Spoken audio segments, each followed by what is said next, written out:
공간복음에서는 예수님께서 행하신 많은 기적들을 설명해 주고 있습니다.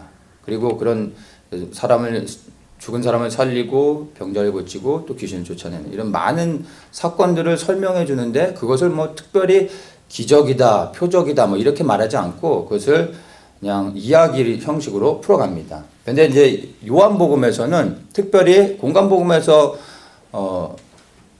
기적의 역사들로 이렇게 많이 설명된 것을 공간복음에 나오는 것도 있고 공간복음에서 다루지 않는 것들 그런 것들 중에서 특별히 7가지의 그 기적의 역사들을 선별해 가지고 요한복음에서는 그것을 7가지의 표적이라고 말하면서 설명해 주고 있습니다. 오늘 우리가 보는 본문의 내용이 예수님이 두 번째 행하신 표적을 보여주고 있는데 그러니까 그런 기적의 역사들을 다른 단어를 써서 표적이라는 사인이라는 이 단어를 써가지고 우리에게 7가지를 특별히 선별해서 설명해 준다는 것입니다.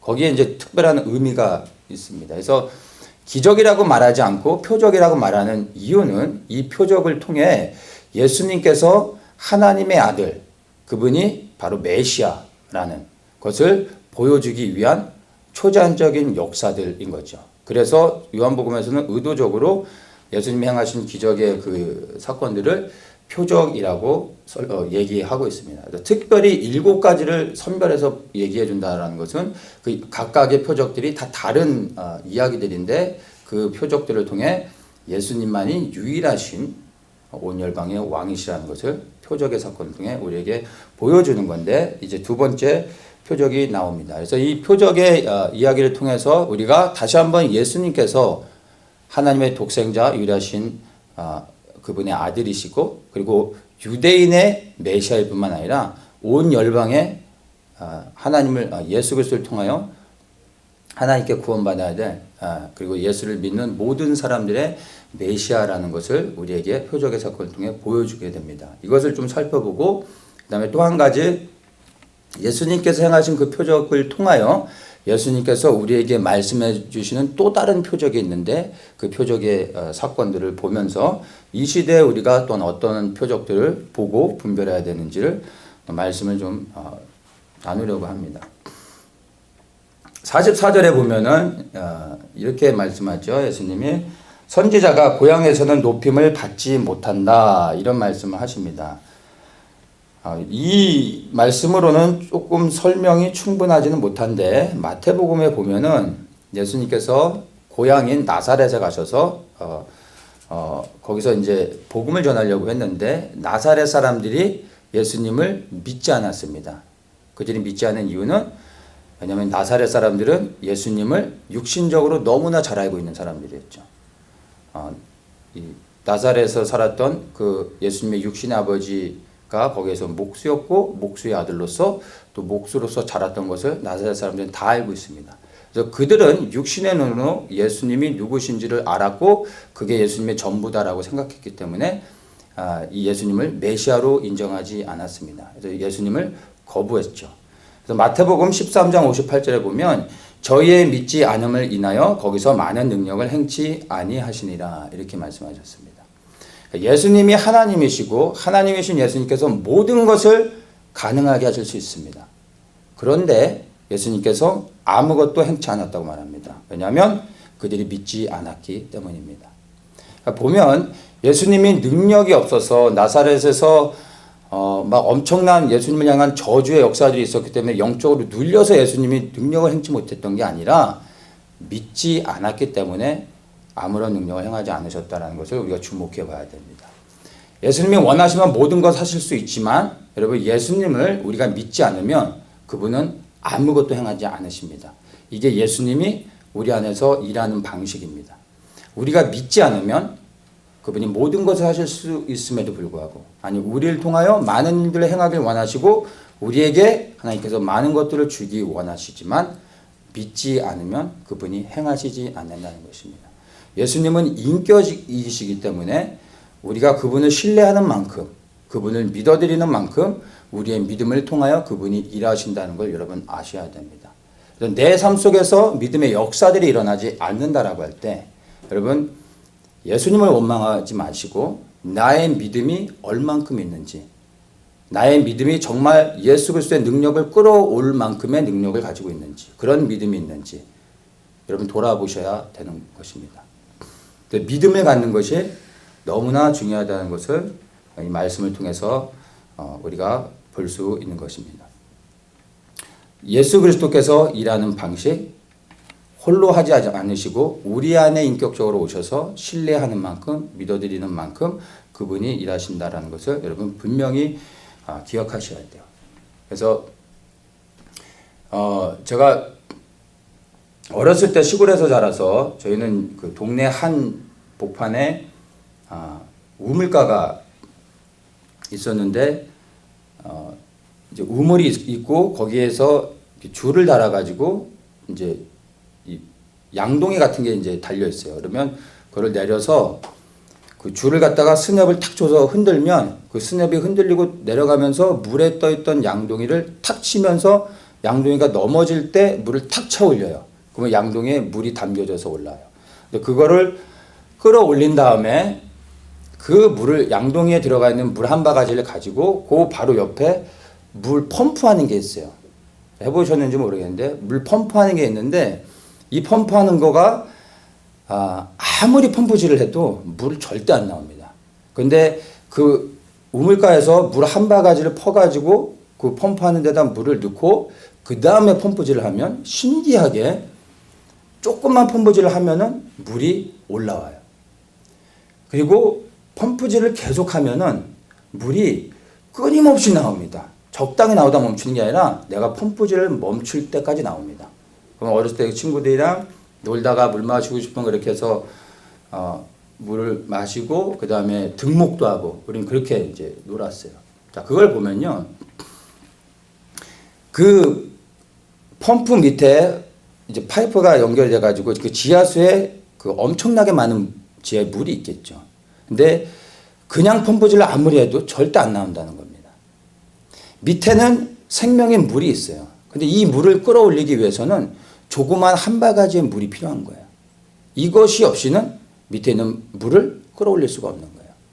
이 한 바가지의 물만 넣고 펌프질을 하면 끊임없이 물이 흘러나오는데 이 흘러나오는 물이 내가 그 처음에 넣었던 그 한 바가지의 물입니까? 아니에요. 그건 물을 끌어올리는 거였지 실제 그 펌프질을 통해 나오는 물은 지하에 있는 물을 끌어올리는 거예요. 이해되십니까? 예수의 생명이 온열방에 충만히 있습니다. 그런데 이 생명이 우리의 것이 되기 위해서는 우리의 믿음이 필요한 거예요. 작은 믿음이라도 우리의 믿음이 그 안에 들어가질 때 그때 예수의 생명이 흘러나오기 시작하는 겁니다. 언제까지요? 내가 펌프질을 멈출 때까지.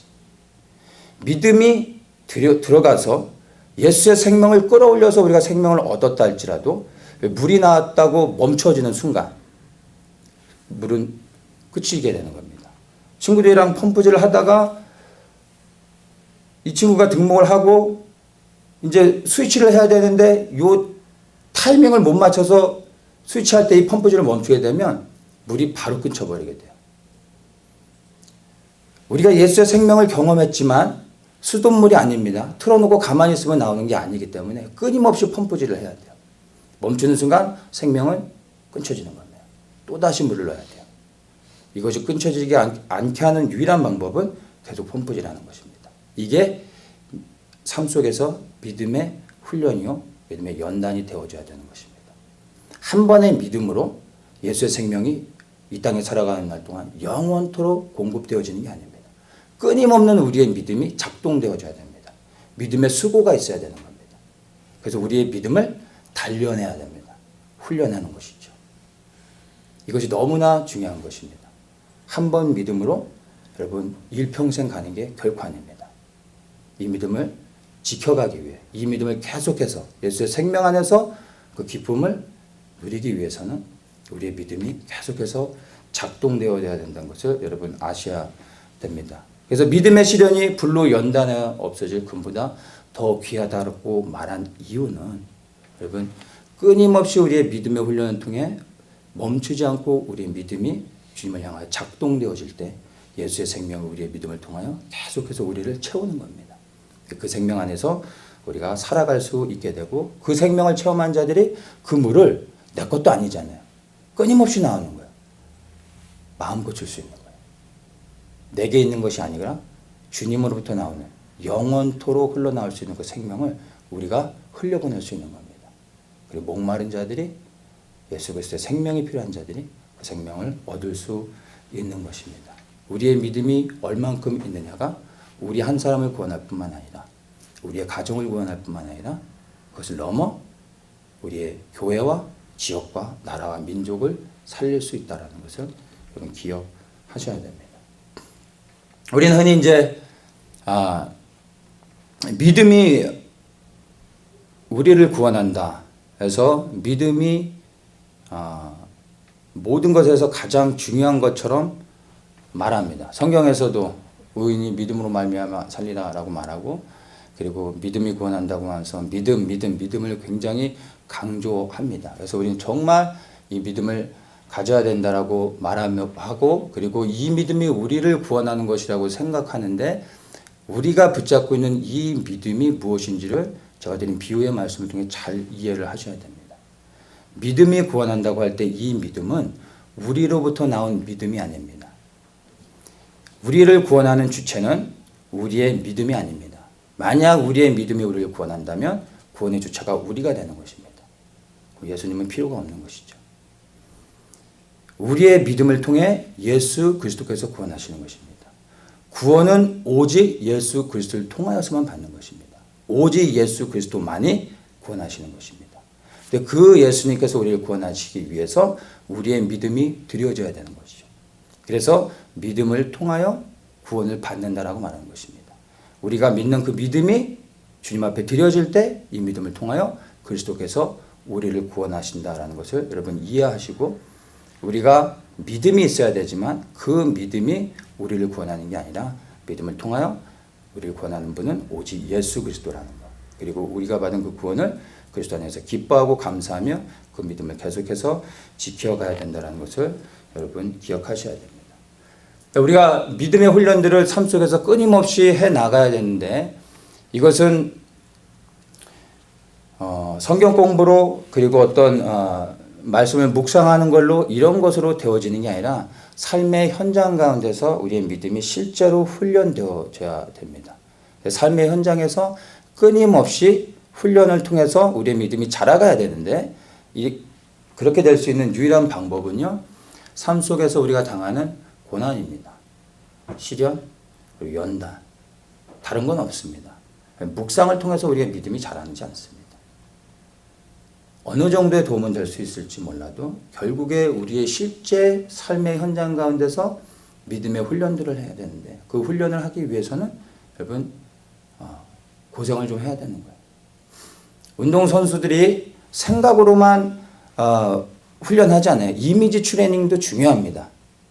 운동을 하기 위해서는 시합을 잘하기 위해서는 이미지 트레이닝도 굉장히 중요한데 그것만으로는 되지 않습니다. 그럼 이미지 트레이닝만 되면은 필드에 나가서 운동할 필요가 없게요. 비디오나 보고 계속 생각하고 하면은 실제 시합에서 이깁니까? 현장에 나가서 이기기 위해서 수많은 육체적인 훈련들, 고된 훈련을 해야 되는 거예요. 믿음이 자라기 위해서도 우리의 현장에서 믿음을 테스트해야 됩니다. 끊임없이 우리가 믿음의 연단. 우리가 잘못해서 받는 그런 고난들 말고 믿음의 연단. 그건 주님께서 우리에게 허락하시는 거예요. 이 믿음의 연단을 통해 우리 믿음이 강건해지는 겁니다. 강건해지는 만큼 우리 안에 예수 그리스도의 생명을 흘려보낼 수 있게 되는 것입니다. 여러분 믿음을 가지셔야 됩니다. 그것을 여러분 기억하십시오. 삶 속에서 받는 고난들 여러분 믿음의 훈련을 위한 것이니까 여러분 그것들을 원망하거나 불평하지 말고 기쁨으로 감당하셔서 주님이 기뻐하시는 우리의 믿음의 수준까지 자라가 우리를 통하여 예수 그리스도의 생명이 열방으로 흘러갈 수 있도록 여러분 주님 앞에 순종하시기를 축복합니다. 45절에 보면 이제 예수님께서 이제 갈릴리에 나사렛에서는 인정을 받지 못하시고 갈릴리로 가십니다. 이제 갈릴리인들이 그를 영접하니 이는 자기들도 명절에 갔다가 예수께서 명절 중 예루살렘에서 하신 모든 일을 보았음이더라. 이렇게 말하고 있습니다. 나사렛에서는 인정을 받지 못했지만 그 외에 갈릴리 그 다른 모든 지역에서는 예수님을 사람들이 영접했습니다. 왜 영접합니까? 바로 명절 중 예루살렘에서 하신 모든 일을 보았다는 것입니다. 갈릴리 사람들이 예루살렘에 가서 절기를 지키는데 그 절기 가운데 예수님께서 예루살렘에서 행하셨던 놀라운 기적의 사건들, 놀라운 초자연적인 역사들을 보았습니다. 이들이 예수님을 영접하고 이들이 예수님을 믿었다는 것입니다. 즉 이들이 예수님을 믿을 수 있었던 단 하나의 아주 심플한 이유는요, 보았기 때문입니다. 표적을 보았기 때문에, 예수님이 그리스도라는 표적을 보았기 때문에 이들이 예수님을 믿었고 예수님을 영접했다라는 것을 여러분 기억하셔야 됩니다. 그래서 여러분 표적을 보십시오. 보고 믿으시는 분들 되시기를 예수님의 이름으로 축원합니다. 보셔야 돼요. 보지 않고 믿으면 안 돼요. 많은 사람들이 눈을 감고 믿으려고 해요. 그냥 무작정 믿으려고 해요. 표적 없이 예수님을 믿으려고요. 누구 때문인지 아십니까? 도마 때문에.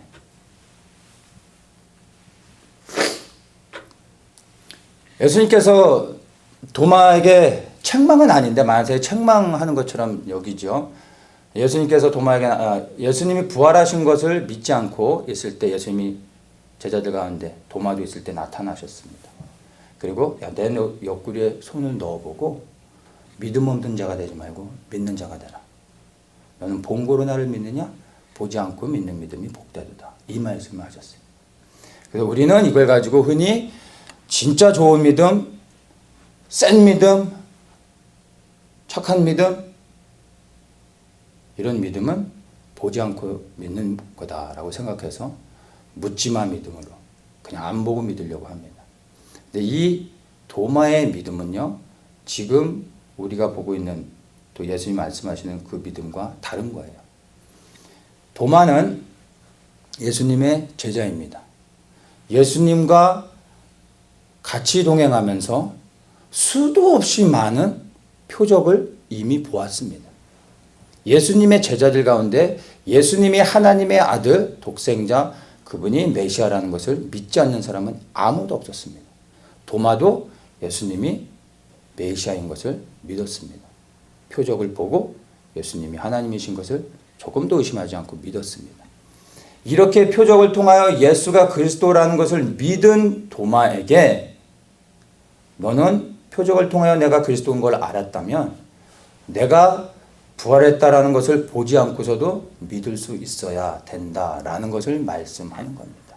그래서 보지 않고 믿는 믿음이 복되다라고 말씀하신 건 표적을 보지 않고 예수가 그리스도인 것을 믿으라라는 것이 아니라 표적을 보고 예수가 그리스도인 것을 믿었으면 이제 너희는 부활을 보지 않아도 눈으로 목격해 보지 않아도 손으로 찔러보지 않아도 빈 무덤을 가서 확인하지 않아도 메시아인 것을 그리고 예수님이 부활하신 것을 너희는 믿을 수 있어야 된다라는 것을 말씀해 주고 계시는 것입니다. 도마의 이야기를 통해 사실 이 시대를 살아가는 우리 그리스도인들에게 주님이 주시는 말씀이라고 여러분 받으셔야 됩니다. 우리 예수 그리스도께서 부활하신 것을 본 사람이 없습니다. 우리가 어떻게 주님의 부활을 믿을 수 있겠습니까? 믿을 수 있습니다. 예수님은 죽으셨고 부활하셨습니다. 승천하셨고 성령을 우리 가운데 보내셨습니다. 지금도 살아 역사하시며 믿는 자와 함께 하십니다. 그 믿는 자의 삶의 현장 가운데 주님이 친히 오셔서 제자들 앞에서 사역을 하시면서 행하셨던 놀라운 그 기적의 역사들을 오늘 이 시간에도 우리의 믿음을 통하여 동일하게 일하고 계십니다. 아니, 성경에서 보여줬던 그 기적의 역사들보다 더 큰 일도 우리의 믿음의 분량에 따라 행하시길 원하시는 것이죠. 저의 삶 속에서는 크고 작은 예수가 그리스도라는 것에 대한 표적을 저는 갖고 있습니다. 이 표적을 얼마나 많이 갖고 있느냐에 따라 여러분의 믿음이 달라지는 것입니다. 반드시 표적을 보셔야 됩니다. 여러분의 삶의 현장에서 예수가 그리스도인 것을 보아야 됩니다. 현장에서 여러분이 예수님을 만나셔야 됩니다. 저 사람의, 이 사람의, 어떤 사람의 간증을 통해서 예수 그리스도의 표적을 붙잡으려고 하지 마시고 살아 역사하시는 그 예수 그리스도를 여러분이 실제로 삶의 현장 가운데 만나셔야 됩니다. 그 표적을 가지고 있어야 됩니다. 이 표적을 가진 자들이 예수 그리스도께서 부활하셨다는 것을 믿을 수 있습니다. 보지 않고서도 믿을 수 있게 되는 것입니다. 그리고 결국에는 이 그리스도의 부활을까지 나아가 이 부활의 표적을 가진 자들이 비로소 주님의 부르심 가운데 나아가 주님을 섬기고 살아갈 수 있게 된다는 것을 여러분 기억하셔야 됩니다.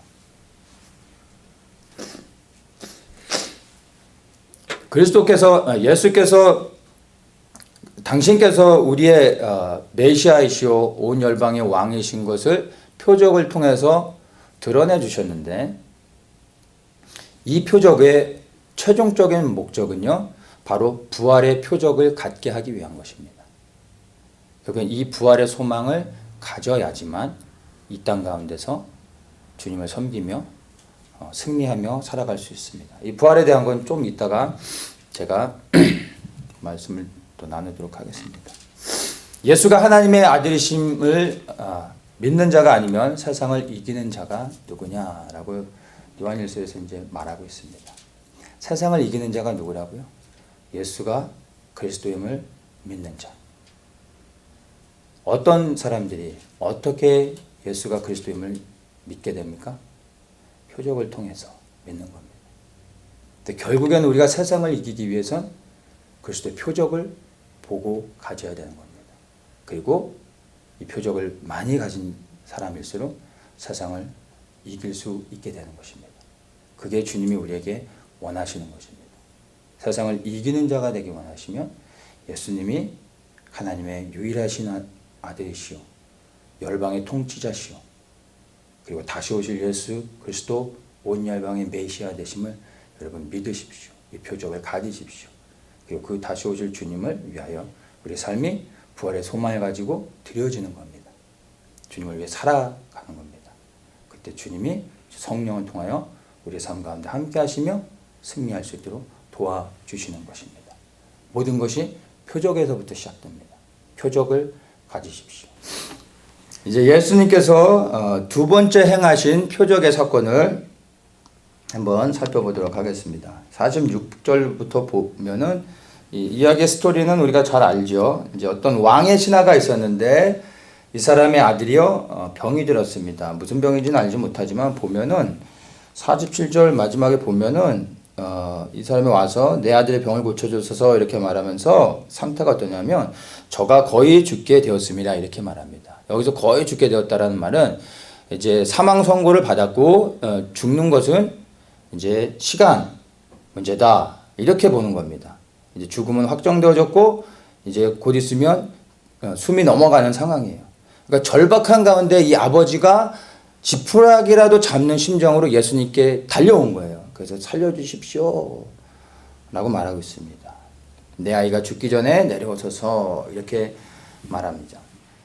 자, 근데 이렇게 할 때 예수님의 답변이요 이렇습니다. 가라, 내 아들이 살았다 이렇게 말씀하세요. 내 아들이 죽게 됐습니다. 거의 죽어가고 있습니다. 빨리 오셔서 내 아들을 살려주십시오 했더니 가라, 내 아들이 살았다.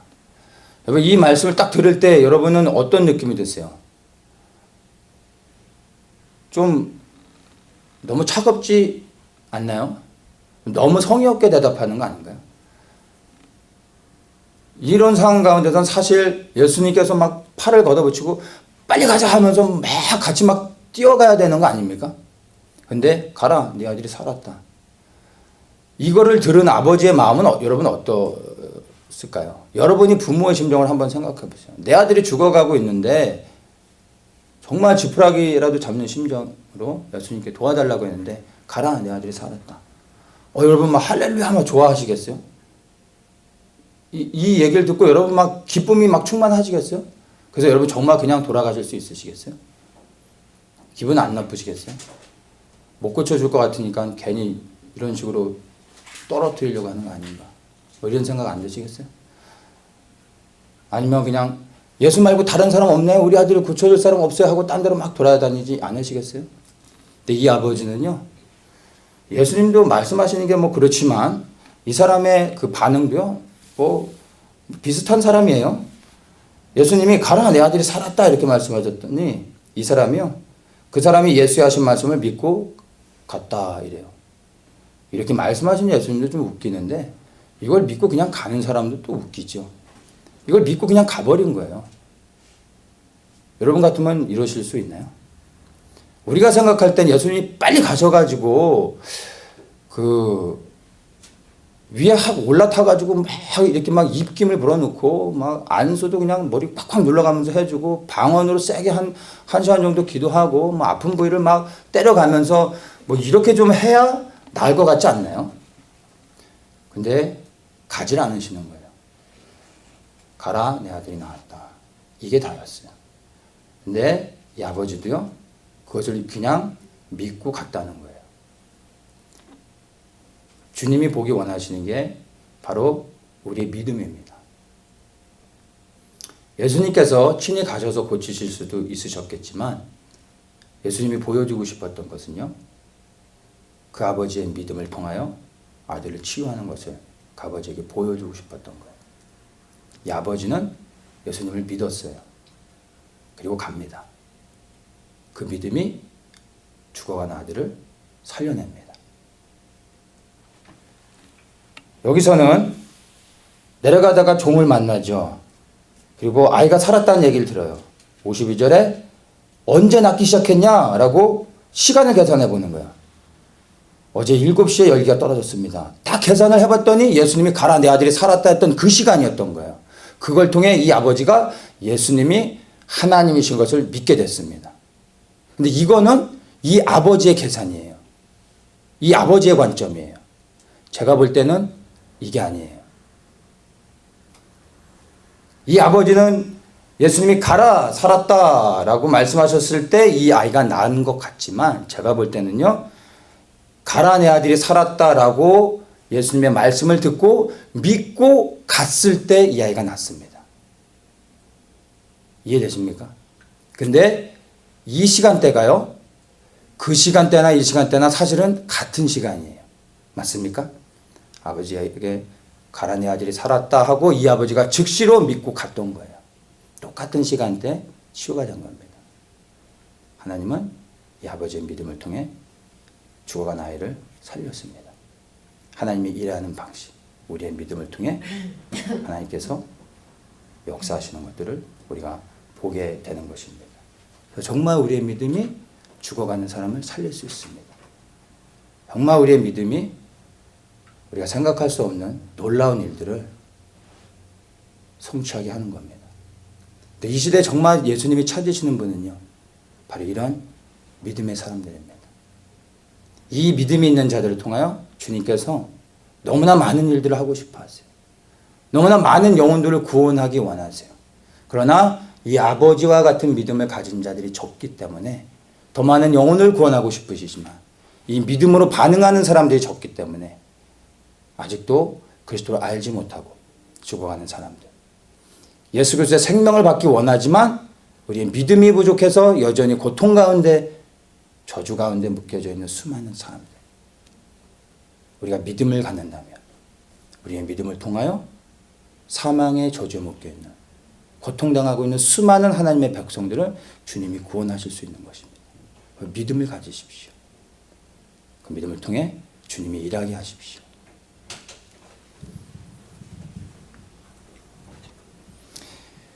이 두 번째 표적의 의미는 다른 것이 아닙니다. 예수님께서 친히 가셔가지고 직접 치유하실 수도 있었지만 예수님이 일부러 그렇게 하지 않으십니다. 일반적으로 성경에 나오는 수많은 치유의 역사들은 친히 가셔서 보는 앞에서 예수님께 때로는 침을 발라가면서 진흙을 이겨서 치료하시기도 하고요. 때로는 예수님께서 안수해서 치료하시기도 하고 직접 보면서 예수님께서 많은 경우 치료해 주셨습니다. 그런데 이 경우는요, 예수님께서 말씀만으로 치료하시는 것을 보게 됩니다. 예수님께서 말씀으로 세상을 창조하신 하나님이십니다. 이분이 말씀하시면 이루어집니다. 치료하는 거 이분에게 너무나 쉽죠. 이분이 말씀하시면 말씀하는 대로 모든 건 되어지게 되어 있습니다. 그래서 말씀으로 치유하시고 말씀으로 모든 것을 가능케 하실 수 있다는 전능하신 하나님이심을 예수님께서 이 두 번째 표적을 통해서 자신을 드러내시는 것입니다. 오늘날에도 살아계신 그 예수 그리스도께서 우리의 믿음을 통하여 이렇게 동일하게 역사하실 수 있음을 여러분 믿으십시오. 이 표적의 사건을 통해 예수가 그리스도이심을, 그분이 유일한 왕이심을 여러분 믿으시고 그 주님을 위하여 생명 드리며 살아가는 분들 되시기를 축복합니다. 여기에서 본문에서는 등장하지 않지만 우리가 정말로 가져야 될, 붙잡아야 될, 보아야 될 표적이 있습니다. 그것이 바로 부활의 표적입니다. 모든 표적은 곧 예수 그리스도의 부활을 향하는 거라고 말씀을 나눴습니다. 누가복음 11장에 보면은 요나의 표적의 이야기가 나옵니다. 11장 29절에 보면 이 세대는 악한 세대라 표적을 구하되 요나의 표적밖에는 보일 표적이 없다. 이렇게 하면서 요나에 대한 말씀들을 해주시는 것이 나옵니다. 어떤 배경이냐 하면 이미 여기서 보면은 예수님께서 놀라운 초자연적인 역사들을 이 사람 모여있는 무리들 앞에서 행하셨어요. 예수님이 그리스도라는 왕이시라는, 열방의 왕이시라는 표적을 이미 다 보여주셨어요. 그런데 이들이요, 표적을 보여달라는 거예요. 유대인들이 표적을 보여달라는 의미는 너가 메시아라는 증거를 대라, 이런 의미입니다. 이들은 표적을 봐야지 하나님이 보내신 사람이라는 것을 확인하게 됩니다. 이들이 표적을 구하는 건 잘못이 아니에요. 믿음이 없는 게 아니라 이들이 말씀을 따라 행하는 겁니다. 근데 분명하게 예수님이 하나님이심을 표적을 통해 보여주었는데도 불구하고 표적을 보이라고 말하고 있어요. 믿기 위한 표적을 구하는 게 아니라 믿기 싫은 거예요. 예수가 그리스도인 것을 믿고 싶지 않은 거예요. 그래서 표적을 구하고 있어요. 거짓된 표적을 구하고 있는 거죠. 그래서 표적을 구하는 이 세대를 향하여 악한 세대다라고 말하면서 믿지 않는 이들을 향하여 너희들에게 보여줄 표적은 요나의 표적밖에 없다라고 말씀하십니다. 그 요나의 표적이 무엇입니까? 요나가 말씀에 순종하지 않았지만 그에게 물고기 뱃속에 들어가서 3일 있다 그가 나오죠. 돌이켜 회개하고 니느웨 성으로 갑니다. 복음을 증거하고 그 한 성이 멸망을 받아야 될 그 성이 돌이켜 회개하고 온성의 구원을 얻는 역사를 보게 됐습니다. 예수 그리스도께서 우리를 위해 죽으셨고 3일 동안 무덤에 내려가셔서 사망의 권세를 깨뜨리셨습니다. 그분이 부활하셨습니다. 그래서 우리는 그 부활의 생명 안에 이제 영원한 생명을 얻고 그리고 이제 우리 육신을 벗는 그날 온전한 부활의 몸으로 변화돼서 하나님과 함께 영원토록 살아갈 수 있게 되어진 것입니다. 예수님께서 표적을 거부하고 있는 이들을 향하여 그들 앞에서 보여줄 표적은 이제 예수님께서 십자가 못 박혀 죽으시고 3일 후에 다시 살아나실 그 부활의 표적 외에는 너희들에게 보여주기 원치 않는다라고 말씀하신 겁니다. 모든 표적은 예수께서 부활하신 그래서 사망의 권세를 이기신 열방의 왕이시라는 이것을 향해 가는 것입니다. 여러분 수많은 삶의 현장 가운데 표적을 경험하시고 그 표적을 통해 보지 않고 그리스도께서 부활했다는 것을 믿으셔야 됩니다. 이 부활의 표적까지 나아가야 됩니다. 이 부활의 소망을 갖는 자들이 이 땅 가운데서 승리하며 살아갈 수 있게 되는 겁니다. 초대교회 성도들을 보세요. 성령의 충만함을 입었습니다. 부활하신 예수 그리스도를 이들은 목격했습니다. 이 두 가지가 두려워 떨며 숨어있던 제자들을 밖으로 나아가 핍박과 고난 가운데서 두려워하지 않고 복음을 증거하는 세상이 감당할 수 없는 자들을 변화시켰던 것입니다. 성령의 충만함과 부활을 경험한 자들입니다. 근데 이 성령의 역사 또한 사실 우리 안에서 성령께서 예수가 그리스도임을 끊임없이 믿게 하시며 그리고 그 부활의 소망을 가지고 주님을 섬길 수 있도록 해주는 것입니다. 다른 것이 아니라 하나로 연결되어지는 것입니다. 그리고 부활의 소망을 가지십시오. 이 부활의 소망을 가진 자들이 이 땅 가운데서 묶이지 않고 이 땅을 넉넉히 이 땅에서의 모든 삶을 고난과 핍박과 환난 가운데서도 승리하면서 우리의 소망, 저 천국을 향하여 이 땅에서 두려움 없이 나아가면서 주님을 섬길 수 있게 해주는 능력이 되는 것입니다. 이 부활을 소망하셔야 됩니다. 오늘 안타깝게 너무나 많은 사람들이 이 부활의 소망을 갖지 못하고 있어요. 십자가의 은혜 안에 머물러 있습니다. 십자가의 은혜 너무 귀한 거죠. 매일매일 삶 속에서 끊임없이 우리가 묵상하며 감사해야 되는 것이죠. 그러나 여러분 이 십자가의 은혜에 머물러 있어서는 안 됩니다. 오늘 많은 교회들이 이 십자가의 은혜만을 강조합니다. 그리고 많은 성도들이 이 십자가의 은혜 안에 머물러 있습니다. 아예 드러누워 있습니다. 나가질 않아요. 여러분 우리에게 이 십자가의 은혜를 절대 잊어서는 안 되지만 결국 이 십자가의 은혜 안에 머물러서도 안 됩니다. 십자가의 은혜는 죄를 이기게 하는 능력이 없습니다. 부르심의 사명을 감당할 수 있는 능력을 주지 못합니다. 우리가 범죄하고 우리가 또 넘어지고 낙심될 때 이 십자가의 은혜가 우리를 다시 새롭게 회복시키시고 그리고 범죄한 우리가 하나님 앞에 회개할 때 다시 주님께서 용서해 주시고 죄를 덮어주시고 기억하지 않으시고 우리를 다시 주님 앞에 나아갈 수 있도록 해주시지만 이 은혜로 죄를 이기며 싸울 수는 없습니다. 부활의 소망을 가진 자들 이들이 부르심 앞에 나아가 주님을 섬길 수 있게 되는 겁니다. 언제까지 은혜만 받으시겠습니까? 언제까지 와서 늘 눈물만 흘리다가 가시겠습니까? 많은 목사님들이 성도들에게 은혜를 주는 것에 설교에 초점들을 맞추는 경우가 많아요. 그 성도들은 그 은혜를 받으며 눈물을 흘리고 감동하고 또 한 주간의 회복을 얻고 또 다시 나아가고 삶에서 또 실패하고 또 은혜의 말씀으로 회복되고 또 다시 나가고 또 다시 실패하고 와서 은혜 받고 또 다시 나가고 주님을 위해서 한 것은 없어요. 은혜를 받았으면 이젠 그 자리에서 털고 일어나셔야 돼요. 여러분이 만약 예수님을 믿은 초신자들이라면 여러분이 아무리 범죄하고 아무리 실수하고 똑같은 일을 반복하면서 넘어져도 주님이 다 품어주십니다. 회개하고 돌아오면. 그러나 여기 계신 분들은 제가 볼 때 초신자는 없으시잖아요. 그 은혜의 자리에서 머물러서는 안 돼요. 일어나셔야 돼요. 부활의 소망을 가지고 이 땅 가운데서 고난받는다 할지라도 원치 않는 일들을 겪는다 할지라도 해결되지 않는 이해할 수 없는 많은 아픔이 있다 할지라도 감당할 수 없을 것 같은 믿음의 연단이 있다 할지라도 부활의 소망을 가지고 주님을 섬기는 자리로 가서 충성스럽게 그 자리에서 우리에게 주어진 일들을 감당해야 되는 것입니다. 이 땅에서의 삶은 길어봐야 80일입니다. 엄청난 긴 시간 같지만 여러분 영원을 생각해 보세요. 하나님과 함께 영원한 삶을 천국에서 산다고 생각해 보세요.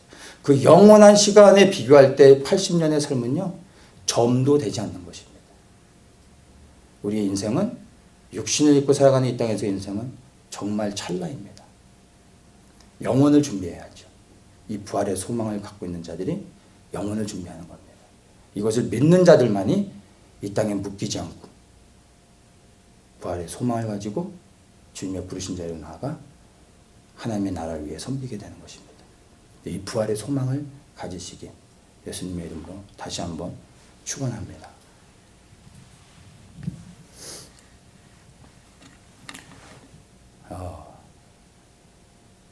우리 시대에 한 가지 더 발견하고 보아야 될 표적이 있습니다. 수많은 우리 삶 속의 표적들을 통하여 예수가 그리스도라는 것을 우리가 믿어야 됩니다. 이 표적들을 가져야 되는데 이 표적들을 가진 자들이 이제 예수님께서 이 시대 가운데 말씀하시는 표적을 분별해서 볼 수 있어야 됩니다. 왜냐하면 이것은 예수님에게 우리에게 말씀하고 계신 것이기 때문입니다. 마태복음 24장에 보면 예수님께서 이제 제자들과 대화를 나누시는데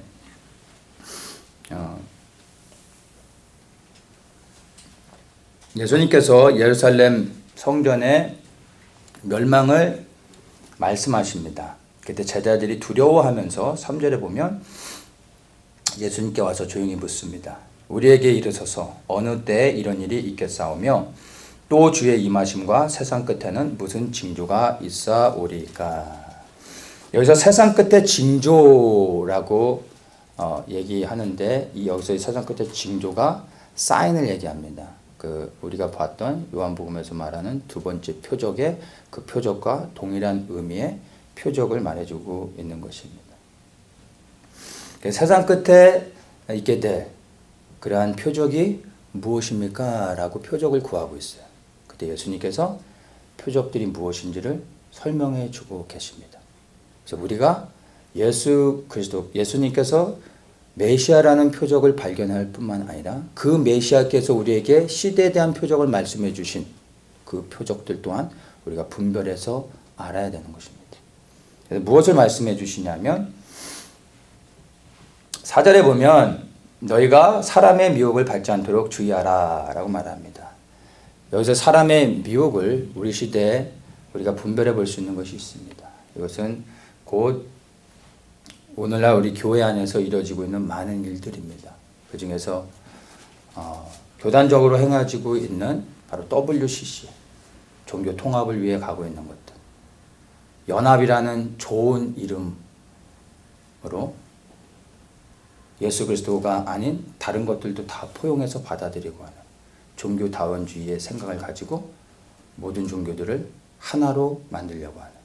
그래서 그리스도의 그 유일하신 그 구원을 섞어버려서 그냥 다른 것들과 수많은 종교 가운데 하나로서 만들어서 같이 가려고 하는 그러한 시도들이 이게 교단적으로 WCC를 통해서 이루어지고 있습니다. 대부분의 많은 교단들이 이 WCC에 가입하고 그리고 같이 가고 있고 앞으로는 대부분의 다른 교단들도 아마 거기에 다 참여하게 될 것입니다. 이것은 전 세계적인 큰 흐름이기 때문에 이것을 거부하는 것은 어렵습니다. 그렇게 가게 될 것입니다. 그리고 사실 우리 교회 안에 이미 종교다원주의적인 사상들이 너무 많이 들어왔습니다. 신학교는 이미 다 무너졌습니다. 유명한 신학교일수록 이미 신학적으로 종교다원주의가 완전히 다 잡았습니다. 그래서 예수가 오직 유일하신 구원자다라고 말하는 건 이제 수준 떨어지는 시대에 뒤처지는 소리예요. 유명한 신학교들에선 그렇게 말하지 않습니다. 그리고 오늘날 이게 보편적으로 대부분의 신학교에 허용되고 있는 가르침들입니다. 그리고 안타깝게 많은 강단에서 그것들을 허용하는 메시지들이 사실 우리 안에 넘쳐나고 있는 것을 보게 됩니다. 이게 사람의 묘, 마지막 때, 즉 세상 끝의 징조, 예수 그리스도께서 이 땅에 오시기 전에 일어날 징조 가운데 첫 번째인 것입니다.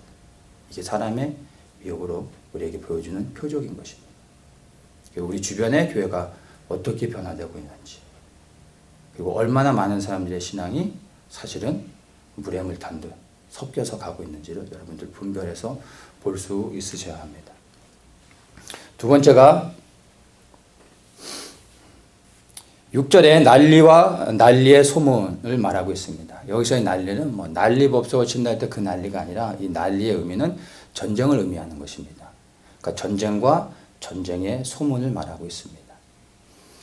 2차 세계대전이 끝난 이후로 지금까지 그 시대의 흐름들을 보면 수많은 전쟁들이 있었고 앞으로 더 많은 전쟁들이 생길 소문들이 무성한 것을 여러분들 아십니까?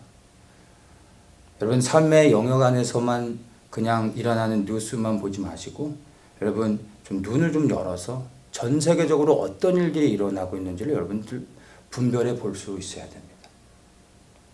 그냥 여기만 보는 것이 아니라 우리에게 정말 원하면 알려고만 한다면 세상의 모든 소식을 실시간으로 알 수 있는 시대에 살고 있습니다. 이 세상이 얼마나 많은 전쟁의 소문들이 일어나고 있고 실제로 수많은 전쟁들이 지금 일어나고 있는지를 여러분 볼 수 있으셔야 됩니다. 한국의 전쟁의 소문이 그리고 전쟁의 기운이 점점 깊어지고 있습니다. 더 크게는 이 아시아 지역에 전쟁이 중국과 미국의 그런 전쟁의 소문들이 점점점 커지고 있습니다.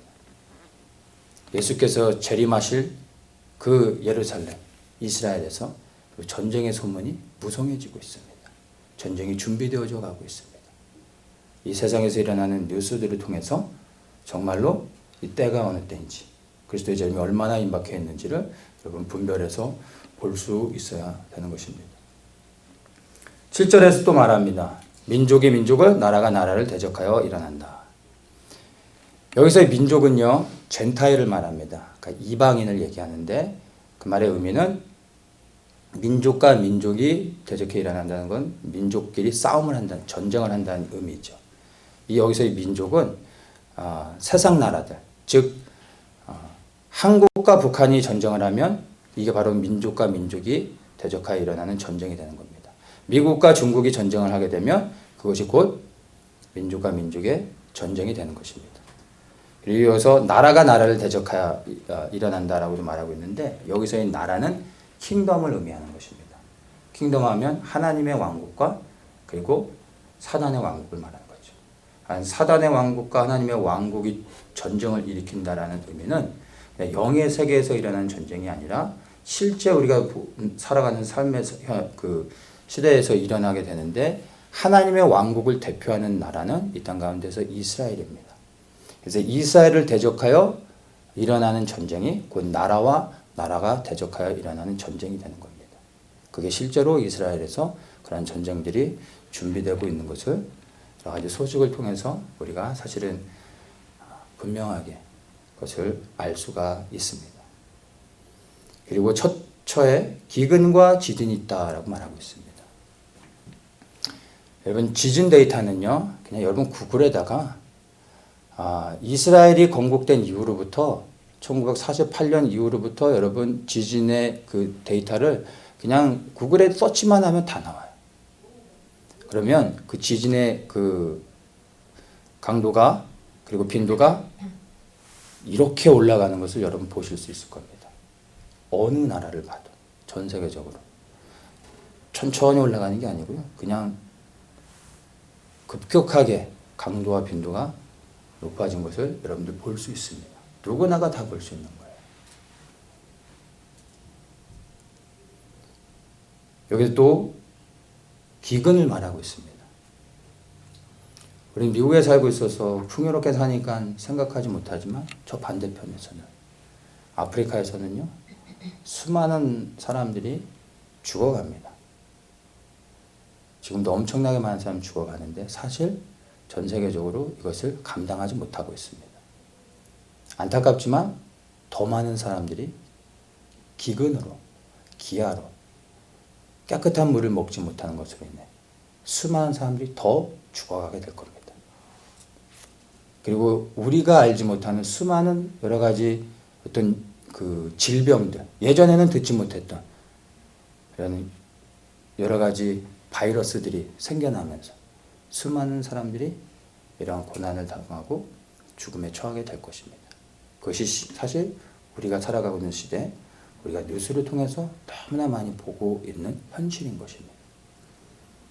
이런 것들이 곧 재난의 시작이다 이렇게 말하고 있습니다. The beginning of the birth pain. 출산을 위한 고통인 것이죠. 출산의 고통이 시작되어졌다고 말합니다. 그 출산이 뭐죠?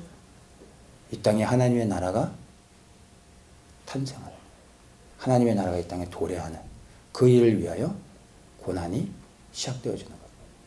그 사인이 제가 말씀드린 바로 이러한 것들로 표적을 통해 우리에게 예수님께서 설명해 주고 계십니다. 여러분이 예수님께서 그리스도이시고 하나님의 아들이시며 그분이 온 열방을 통치하실 유일한 왕이시고 곧 오시게 된다는 것을 표적을 통해 믿으신다면 이 예수님께서 말씀하신 세상 끝에 있게 될 표적의 일들, 마태복음 24장에서 말씀해 주고 있는 것들도 여러분 믿으실 수 있으셔야 됩니다. 그리고 이것이 정말 우리가 살아가는 시대 가운데 얼마나 임박하게 주님의 재림이 가까워지고 있는지를 깨달아 알 수 있어야 됩니다. 자, 우리가 무엇을 해야 되겠습니까? 삶의 현장에서 여러분 더욱더 표적을 구하시는 분들 되길 예수님의 이름으로 축복합니다. 예수가 그리스도에 있는 표적을 여러분 더욱더 가지십시오. 이 표적을 가지고 그리스도를 더욱더 믿으십시오. 이 믿음을 가지고 부활의 소망을 붙잡고 이 땅에서 이기는 자들로, 그리스도를 섬기는 자들로 이 땅에 도래할 하나님의 영광스러운 나라를 위하여 부르신 자로 나아가 주님을 충성스럽게 섬기는 분들 되시길 예수님의 이름으로 축복합니다.